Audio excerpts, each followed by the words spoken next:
What's up, everybody? Ash and Sybe here for the Triple S League with an impromptu live stream with some breaking news out of the GDC. Not good news, unfortunately. But anyway, I'm here as always with Obsidian, and yeah, we're going to discuss this because we have some news about more Epic exclusives coming down the pipe. And one of them is The Outer Worlds, which is a game that we've been covering extensively. Really excited for. The response to this on Twitter has been, shall we say, horrifying. If I was the PR person at Obsidian right now, I would be mortified. However, this is not Obsidian's fault. And this is the primary cause for us doing the stream right now. And we're going to go into it as to why your frustrations aimed at Obsidian directly is misplaced. There is literally nothing they could have done about this. As I mentioned before, I have contacts at Obsidian. I've reached out to several of them. One has replied saying that the staff is not happy with this decision, but they had no choice. Right. This was the decision made by their publisher. And we should clarify... And financial backer for this project, right. 2K Private Division. So 2K Private Division gave them the money to work on this project and had exclusive rights to publishing the title outside of Microsoft, right. which was worked into their contract later on. So, and I just want to clarify right off the bat that they're bypassing Steam. So maybe calling it an Epic exclusive isn't quite the right term to use because the game is going to be released. It's the terms they used, but it is very, very, very incorrect. It's going to be released on the Microsoft Store as well as consoles. But on PC, you'll be able to get it through the Microsoft Store as well as Epic. But no other storefronts. It's not going to be on Steam. For 1 year. For 1 year. Yeah. Yeah. So this is the standard deal that a lot of these companies have been making. Now, again, they said, oh, yeah, exclusive. Outer Worlds is coming to Epic, which is complete BS because you can buy it on Microsoft Store. And frankly, I would encourage people who are upset about this, who were wanting to get it on Steam or were wanting to not get it on Epic, to get it on the new Windows platform. It's not as resource heavy as Epic is. It's not as intrusive as Epic is. There's been a lot of issues with the Epic launcher. There's a lot of connections and tie-ins with Tencent and stuff there, and it's all very conspiratorial and people have strong feelings about it, as they should. But in this one case, in this one regard, I would highly encourage you to give it a try. Now, that's not going to work for everybody. And the biggest thing, I think, for those of us who want to force Epic to start to be better, we covered how they're doing some really shoddy, just horrendous decisions lately in one of our recent podcasts. But Epic Store is, as I personally attested to, they have the worst customer service, far worse than anything I've ever gotten from EA. They have just the general concept that, customer service and features on the store and these kinds of things are not things that people want, and they don't care. And they're also arrogantly stupid in a lot of decisions that they're doing, especially when it comes to their sales numbers. During this announcement for the Outer Worlds and some of these other games that they've announced exclusivity deals with, they mentioned how great Metro has done. Metro Exodus has sold more than 2.5 times the amount that was sold for Metro Last Light back in 2013. 2013 on Steam. On Steam. Now, this was, of course, them comparing the first week of Steam sales to the first week of sales for the current game. And as we looked a little bit deeper, what they actually mean is just the first day on Steam. Just the first day. So if you're doing the math, and if you're capable of doing the math, The first day sales are not where you get the bulk of your sales. The bulk of your sales come in the first week. And Metro, in its first month of release, Exodus, has sold 2.5 times the amount that it sold on the first day on Steam in 2013. Those numbers are pathetic. Now we don't have access to the numbers exactly. Naturally, only the studios would have those exact numbers. We know that the game is doing quite well as far as physical sales and console sales. Not quite well. It's doing okay, meaning that it's not bombed. It was competing with the expansion for Far Cry and some other stuff quite strongly there for a little bit, but again, that's physical sales and console sales. We don't have the numbers for what they've moved digitally, but it appears as if they have moved less than 250,000 copies on Epic. That's, again, not confirmed. We can't confirm that. That's going off of what they're quoting for sales, what they're quoting for where they're going, the numbers that we can pull up on the numbers that they're referring to. They're referring to the Steam numbers. We can get a decent grasp of that at its peak. And this is not, I need to clarify, this is not the 2016 re-release of Metro Last Light Redux that sold very, very well. This is the original Metro Last Light, which did not move more than 1 million copies. And the fact that they're making, and in some regards, I think they sold about 150,000 copies. At the very top end, that means that Metro Exodus on Epic has moved less than probably 500,000 copies, if not less than 250,000. If that is the case, this is abysmal for them. They were anticipating, and all charts were pointing to of them breaking 2 million sales on Steam. And now they're sitting here with less than 500,000 sales on Epic. This is why I keep telling game developers and companies, do not put your product on Epic exclusively. For the love of God, do not do it exclusively. And if you do, guarantee that you get all of your projected sales times 2 times a bonus for, producing your next game. Like, this is how you have to treat this, because Epic is not interested in selling these games. They're just interested in getting a storefront going. And they're okay with buying out a game and letting that game flop as far as sales go. Now, it's quite interesting because they still have a very active advertisements going for Metro Exodus. So much so that I'm seeing that commercial at least 7 times a day on YouTube alone.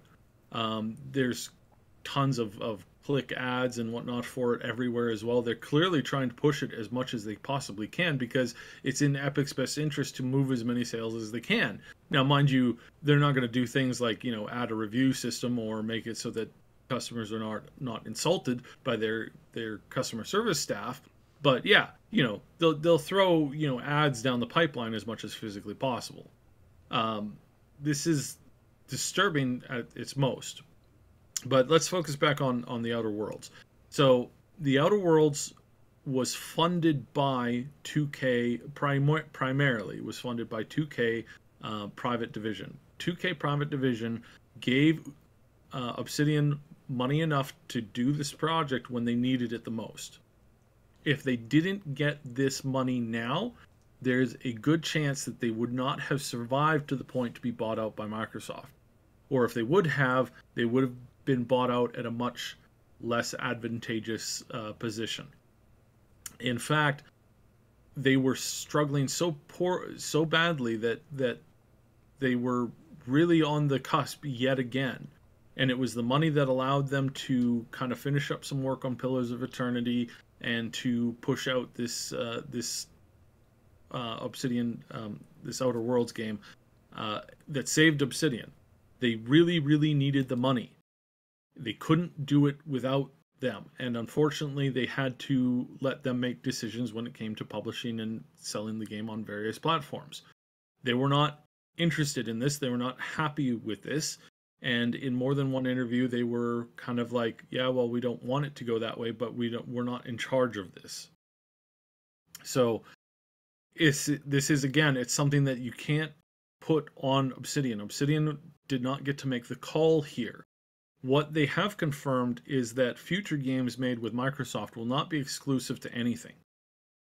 That there's a there's an option for them to sell exclusively on the Xbox console for future games, but that their PC audience would not be forgotten. And we've seen this recently with the way that Microsoft has been operating.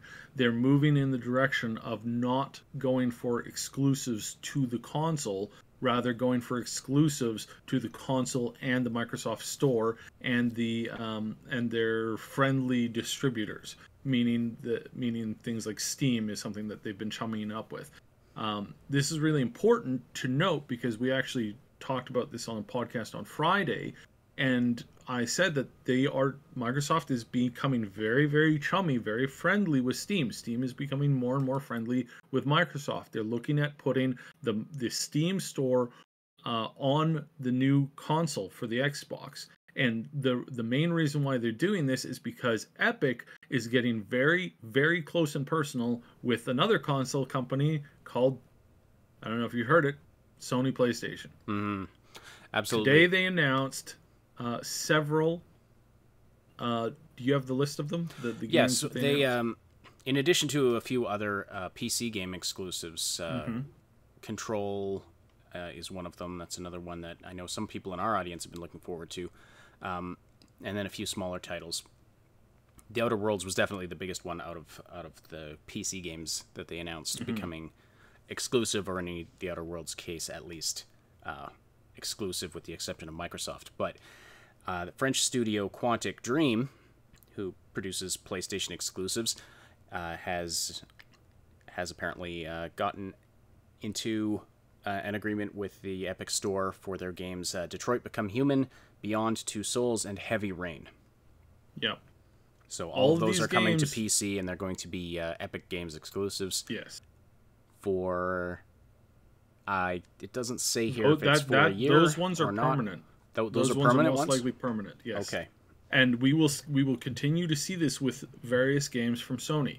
Sony is becoming very close with Epic in their store. They're going to be considering this, and this is the new battle lines. This is the new line in the sand, so to speak, because consoles have been dying. They're dying in Asia. They're having trouble keeping up with sales, especially in Japan. I know there's a lot of people out there who believe that the consoles are the end-all, be-all of gaming, but they're not. They have been holding back gaming for a very long time. They have been causing a lot of problems within studios. You can thank most of the EA closures due to the impressive control that EA got from putting games out on the console. They're problematic beasts. They helped a lot of this stuff become more mainstream, but at the same time they've also corporatized gaming to the nth degree. And we saw Microsoft go down a really bad direction a few years ago. It removed them from the number one spot. Fast forward 8 years, and we have PlayStation doing the exact same thing. And this is not good for them. Just like publishers. Originally, publishers were very much needed in the gaming industry. They gave the money that a lot of these companies needed to actually make the games and actually put them out for us to consume. But at a certain point, a lot of the consoles just start to fall on their face. The publishers start to fall on their face, and the consoles are kind of doing more or less the same thing. So the only way for them to really stay alive is to start to put out their, to get themselves out there. And one of the ways that they're doing that is via the PC market. So we're going to be seeing more and more exclusives for the consoles come to certain partners within the PC industry, and that is going to be Epic and Steam. And we're seeing this now. This is the early indicators of it. Those of us in the industry have been getting this kind of news for a little while now. You can sit back and you can see the battle lines being drawn. It makes absolute sense for Microsoft to partner with a PC game distributor, mainly Steam, and it makes perfect sense for Sony to try and do the same thing. But if they suddenly realize that they're both playing into Steam's hands, then what actually makes more sense is for them to move to a different platform in which they can offer some competitive control, and that way they don't have to, they don't have to price compete with various PC platforms. If there was, say, in a perfect world, you had Epic, Steam, and GOG, and they were all, throw in Green Man too for all that, for all those matter. And you had 4 things to shop from. You could say, hey, we want to drop the price on the cut that you're taking, and we're gonna, we're gonna try and put it up there. But then, one of them will say, well, you're not gonna get any sales unless we put a sale on it. So, we'll do this and that, and then everybody has to compete for prices, and ultimately that ends up dropping the price overall for everybody if there's true competition. But if there's not true competition, if you're only selling your product to one place, then you can say, no, we're going to keep this game at $60 because we can, or we're going to flood it with microtransactions because we can. Whereas if you have to do that and you're competing in a really, really, really open market, then people just walk past your overpriced content all the time and move on to something that's better and easier and more accessible. That was a bit convoluted, and I hope it came through correctly. Mm-hmm. I think so. But okay. Anyway, the bottom line, we have got many, many more Epic exclusives on the way. It looks like, if this is any indication of what the industry is going to be like going forward, it's not looking great. We've talked in depth about the Epic Store and the problems with it on our podcast, so we won't rehash that right now. But the bottom line is this. The Epic Store has failed Metro Exodus in terms of sales numbers. They're trying to play it up. Incredibly. They're trying to play it. They're trying to play it up, but what we're hearing right now from, again, it's really hard to prove because these numbers are only, the true numbers are only in the hands of both of these companies. And they're not just going to throw this stuff out there. But there's a reason they went with this sold 2.5 times. Yes. Instead of saying we sold this many copies. They're trying to make it sound better. But those of us who knew the numbers, I'm shocked because they're saying this. What they're saying is, look, back in 2013, Steam was still relatively new. No, it wasn't, you piece of garbage. They're saying, look, this game sold considerably well, considering that it was an indie status, and it's still technically sort of an indie company, and it still sold well better over here than it did over there, and so that they have a bright future if they keep on with us. That's what they're saying. They're saying, oh, look, we're making better progress than Steam did during the same time in their growth cycle, except that information is inaccurate and misleading at best. And it's a blatant lie and a blatant bluff at worst. Mm-hmm. They're trying to pitch it to developers and people, and unfortunately, GDC, you have a lot of good core people there, a lot of true game devs there, but for some of this more fluffier stuff, a lot of these companies are sending their PR or their type of analyst people, and a lot of them are very susceptible to fancy marketing gimmicks and flashes. Well, that's what they do. The PR and marketing, that's what they do. So. And so they're just as susceptible to it as the same tactics they use on other people, because that's the type of world that they're in all the time, and it's easy for them to get distracted. Mm-hmm. But yeah, wow. The comments on this on Twitter are really, really, they're really, really dark. Like, a lot of them are there's a lot of people just trashing them. I think the top rated comment here is actually a line from the game that they made in New Vegas, and it's the top posted one with 500 likes is Scum City, vilified for your overwhelmingly monstrous behavior. You would become vilified by the community, which right. is but we do have to remember basically perfect. But again, we do have to remember it's not Obsidian that made this call. Yes. It was their publisher 2K private division, and so we do need to keep that in mind. So like Saib said, he's been in contact with his contact at Obsidian, and they're not happy about it over there. We're not happy about it over here.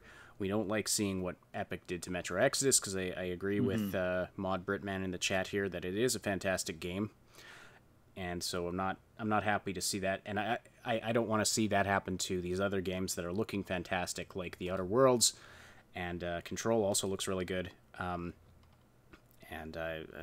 these PS4 exclusives coming to PC. I don't want to see that as well, but it's looking like, I mean, if they just keep announcing more, and it's very it's disheartening, but that is the nature of things right now. So this is stuff we're going to keep our eye on and look for solutions for.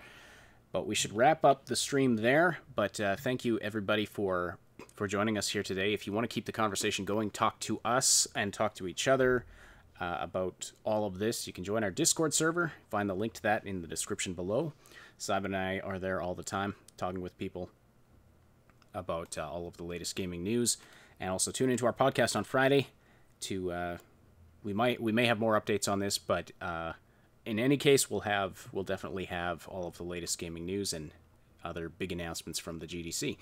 Thanks so much, everybody, for joining us for this live stream, and we will talk to you soon.